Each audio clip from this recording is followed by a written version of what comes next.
Once you have prospected intelligently, so you're sitting in front of a person who can and will buy and pay within a reasonable period of time, and you've built a high enough level of rapport and trust and credibility, and you've carefully identified his or her needs and wants, so you and the customer are perfectly clear about how your product or service can help, then the next stage is to give a persuasive presentation. Now, the presentation is called the inner game of selling, and this is where the actual sale is made. Everything up to now, it's sort of like a restaurant. Everything up to now has been preparation, but it is the dinner on the plate that determines the success of the dinner and the success of the restaurant. It is during the presentation where you transform a skeptical or reluctant prospect into a committed customer. Now, an effective presentation can increase your sales by several times over an unplanned and uncoordinated explanation of your product or service. Most people make up their presentation as they go along. At least that's what I did when I started off. And then I went to a top salesman and I said, "Why are you making so many more sales than me?" And he said, "Well, show me your presentation and I'll critique it for you." I said, I don't have a presentation. Can you show me yours? So he sat me down, and I still remember, and he showed me a professional presentation that had been developed by a company he had worked for that enabled him to sell 5 and 10 times as much as anyone else. And I remember looking at that presentation saying, wow. And I started to use the presentation he taught me, and my sales changed forever, as they will change for you. Now, once you've determined that the prospect needs the product and can use the product and can benefit from your product and can afford the product, it's time to persuade him or her to take action in buying your product. Now, here's the good news. Fully 95% of sales presentations can be improved in some way, and sometimes they can be improved in big ways. So keep working on your presentation until you sell successfully to a qualified prospect almost every single time. I've worked with companies that have spent many years and thousands of dollars developing and perfecting a presentation. And once they have the presentation perfected, they can train completely inexperienced salespeople who can go out the next day and make sale after sale. I've also worked with salespeople who've been in sales for many years, and they're still selling off the top of their head. They're still saying whatever falls out of their mouth to say. Their presentation is disorganized in their own mind, and it comes out in a disorganized way. Now, the presentation is actually a logical and orderly way of moving from the general to the specific. We call this down the sales funnel. Most general topics at the beginning, and you move down. The customer must be open and interested and curious about the product or service before you begin to talk. There seems to be a perfect time in a sales conversation where the customer will actually say something like, well, what have you got? Or tell me about your product. That's at the time that you begin to present your product. And if you start to present too soon, the prospect will become skeptical and suspicious and will often withdraw. The environment for the presentation must be such that the customer can pay attention to the salesperson. This is very important because customers like you are easily distracted if the phone is ringing or someone is walking past or someone is coming in.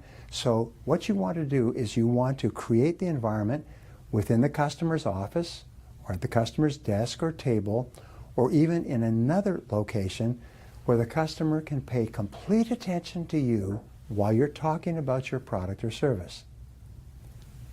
Your positioning in the mind of the customer is perhaps the most important factor in determining how much and how quickly you sell. We say in selling, positioning is everything. And the question about positioning is, how are you and your company and your product or service thought about by the customer? Each customer has a mental file where he or she stores every impression and experience regarding you and your company. Your position in the customer's mind determines if he buys, how quickly he buys, how much he negotiates over your price, and whether he buys again or recommends his friends to you.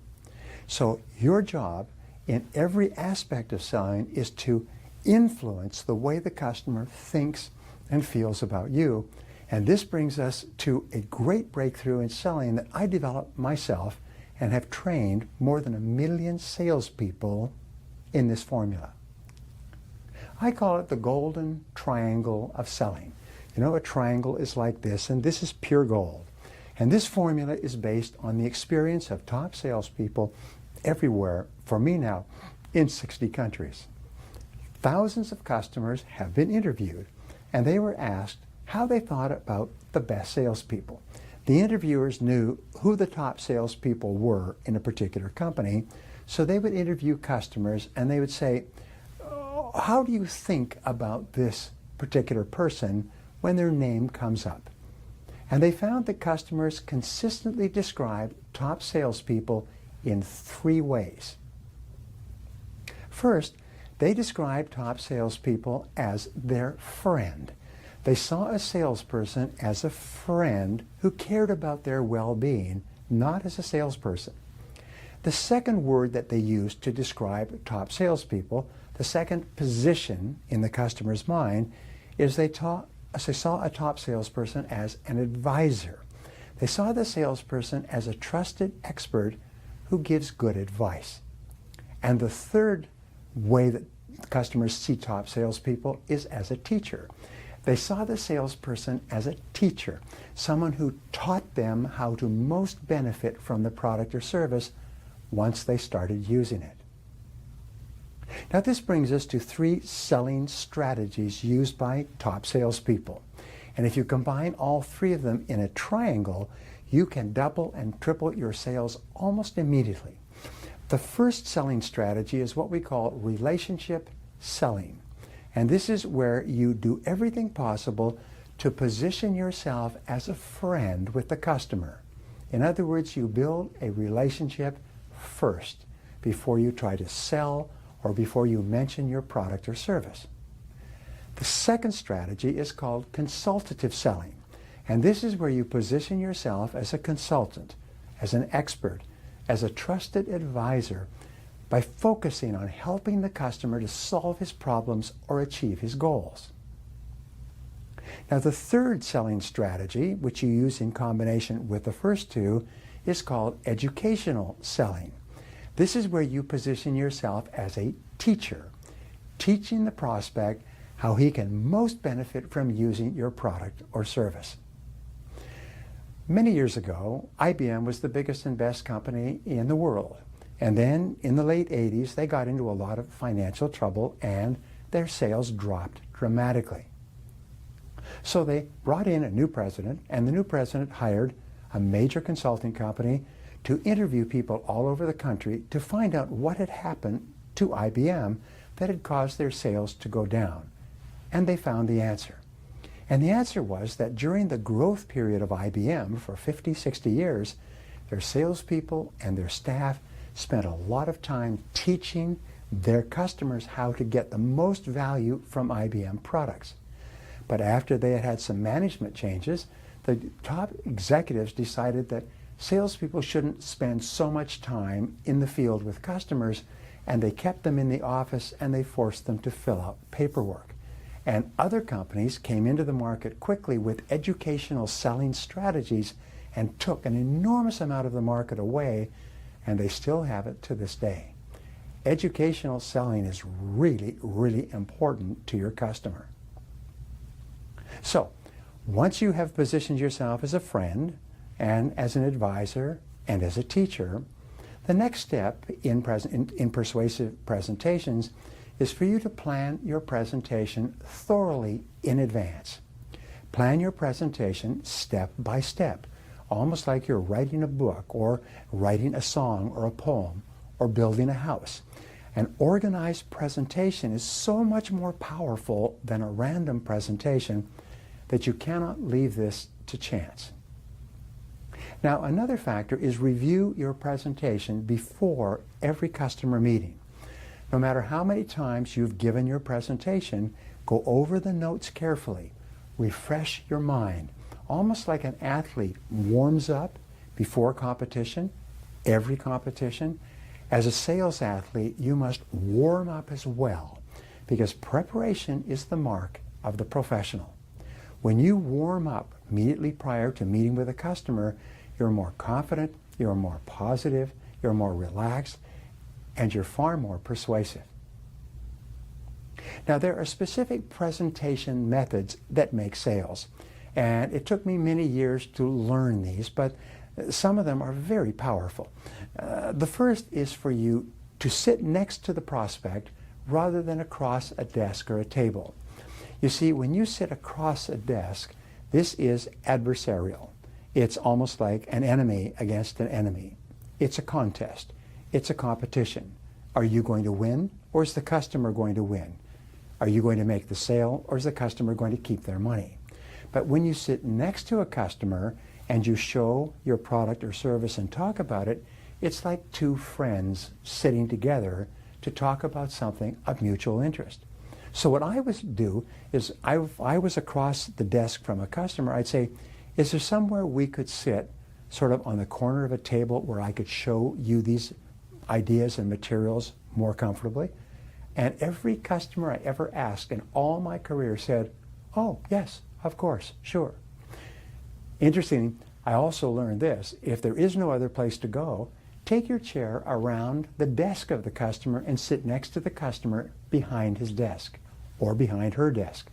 I've never had a customer object to this strategy, and it's amazing how much easier it is to sell when you're sitting next to a customer than opposite a customer. Another selling strategy is called show, tell, and ask questions. I love this. Everything in threes: show, tell, and ask a question. For example, you would say, this is a new feature we have recently added to this product. Show.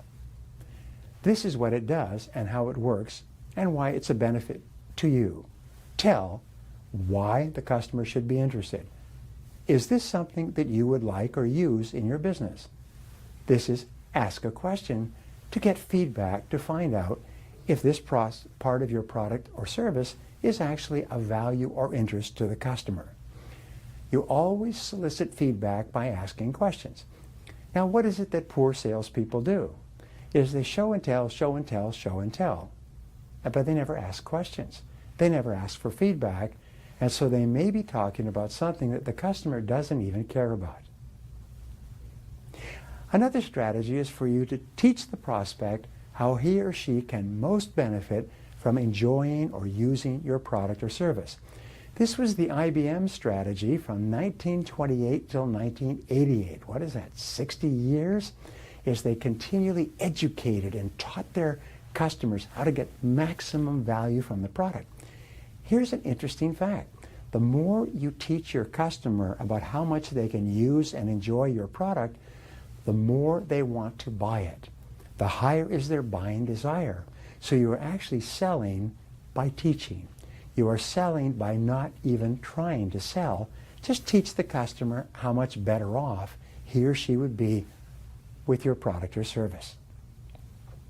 Now, another buying strategy, which is really important, is for you to create exciting mental pictures of the prospect enjoying and using and benefiting from your product.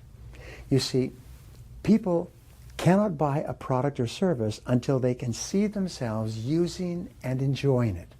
So use words like, just imagine. Just imagine using this product or service in your business. Just imagine this vacation or this wonderful cruise in the Caribbean. Just imagine. When you say these powerful words, people immediately create a picture and see themselves in the picture. And without that picture, they can't buy. Now, another thing you can say is, think about what a difference this would make.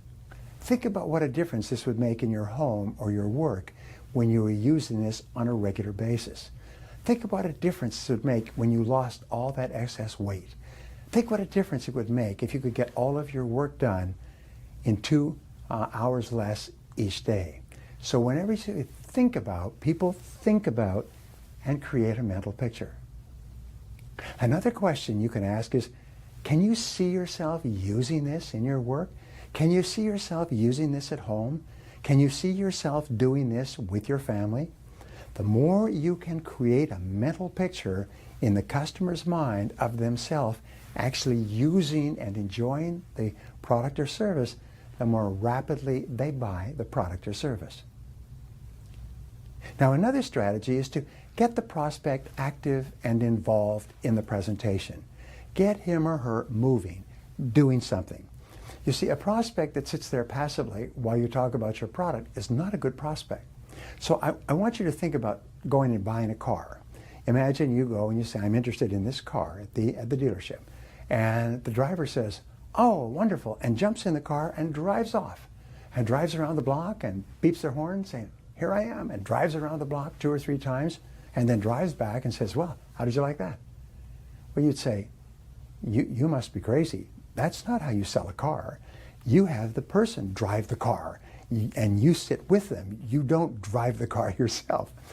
Many salespeople talk about their product or service and they show it and they pick it up and they don't ever get the customer involved. But once the customer starts talking and moving and calculating numbers and opening pages and experimenting or touching your product or service, they start to get involved and interested in owning it.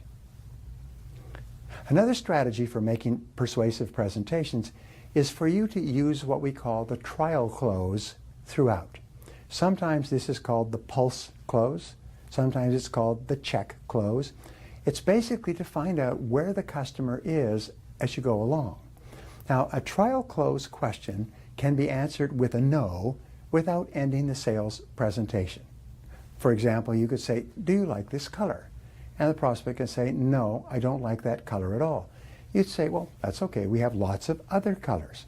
Or, would you use this in your business? No, we have no need of that in our business. Well, that's great. It will do many other things other than that. So when you ask a trial close, you get feedback. And feedback gives you guidance on where to go in the sales conversation. You might say, would this new feature be something that you would use in your business or your personal life? And wait for feedback. Remember, whenever you ask a question, remain completely silent and listen closely to the answers. If you ask enough questions and you listen closely enough to the answers, the customer will eventually tell you everything you need to know to make a sale. Now, use the principle of 3 in presenting.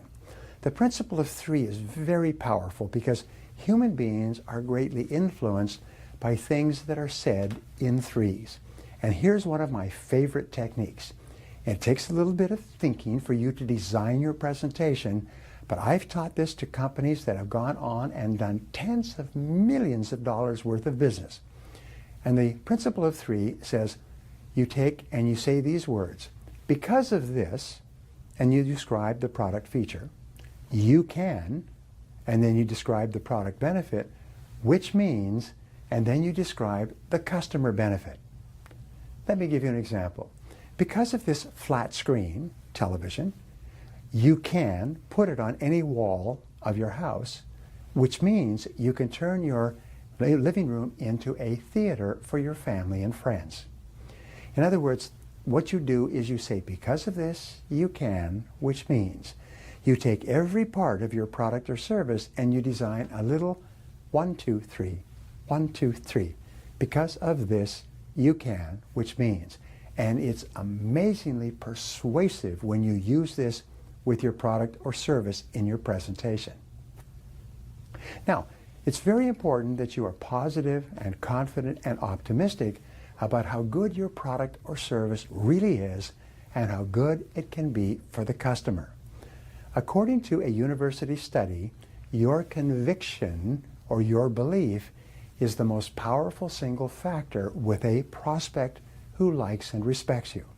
You see, what we have found is that successful selling is defined as a transfer of enthusiasm. Is the enthusiasm that is in your mind and heart is transferred to the customer's mind and heart, and the sale takes place. Your level of belief or conviction exerts a powerful influence on your customer. The more you believe in the goodness of your product or service, the easier it is for the customer to buy it from you. Now here's another powerful selling technique, one of the most powerful ever discovered, and it's called anecdotal selling. Now anecdotal selling is also story selling, and this is where you tell success stories about your happy customers who bought this product. What we have found is throughout the ages, whenever you talk about someone else in a positive way, the person you're talking to thinks about being that person. The buying decision is made in the right brain. In other words, the right brain is responsible and activated by pictures and images and stories and emotions and music. Your left brain takes in facts and details and information, but your right brain integrates them into a complete picture and makes a decision. When you tell a success story about a happy customer, the person you're talking to automatically projects themselves into the person of the happy customer. The person sees themselves enjoying your product or service just like the happy customer you're talking about. There are many companies that have built very large sales by having one really excellent story that they tell over and over again about a happy customer. Now, there's one other factor too, and it's unhappy customers. So you can tell a story about someone who used your product or service and was really happy, but you can also tell a story about someone who was offered your product or service and decided not to get it and was very sad as a result. Now, tell success stories of happy female customers when you speak to a woman. Tell success stories of happy male customers when you talk to men. You can tell stories of people who failed to buy your product or service and how unhappy they were afterwards. I heard a story recently of a specialty insurance salesman who sells a form of liability insurance, blanket insurance for business people. The gentleman was driving home after he had bought this policy. It was a rainy, foggy night. The traffic was going by. He looked to the left before he turned the corner to the right, and then he turned the corner to the right and accelerated just as someone ran across in front of him to get out of the rain. And he accidentally hit this person. This person required $900,000 of medical treatment and rehabilitation. But just the day before, the driver had bought a $1 million policy. If he had not bought the policy, he would have gone bankrupt and it would have ruined his whole life. But because he bought the policy, he was safe. Now, the insurance salesman who had this experience tells this story at every single customer presentation, and he's one of the highest paid and most successful insurance salespeople in his field. So he talks about a success story, and then he said if he did not have that insurance, he would have had a tremendous failure story. So constantly think, what are the very best stories that you can tell about people who bought from you and how happy they were, and people who did not buy from you and what happened to them. At the end of an excellent presentation, the customer should be eager to enjoy the benefit of what you are selling. This is your goal in making persuasive presentations. And now here are 7 exercises that you can use to help you to make better presentations in the future. Number 1, why is a planned presentation more effective than a random presentation that changes with each prospect?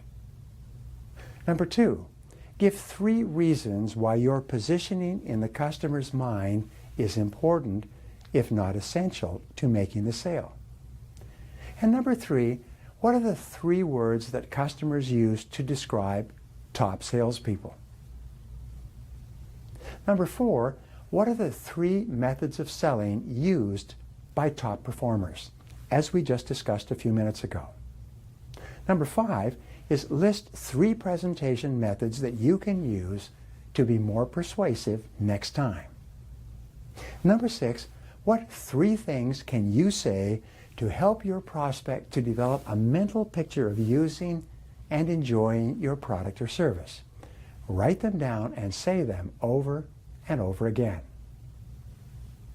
Number 7, what are 3 benefits of using anecdotal selling in your sales presentation? And finally, what 1 action are you going to take immediately as a result of this session? Whatever it is, take it now.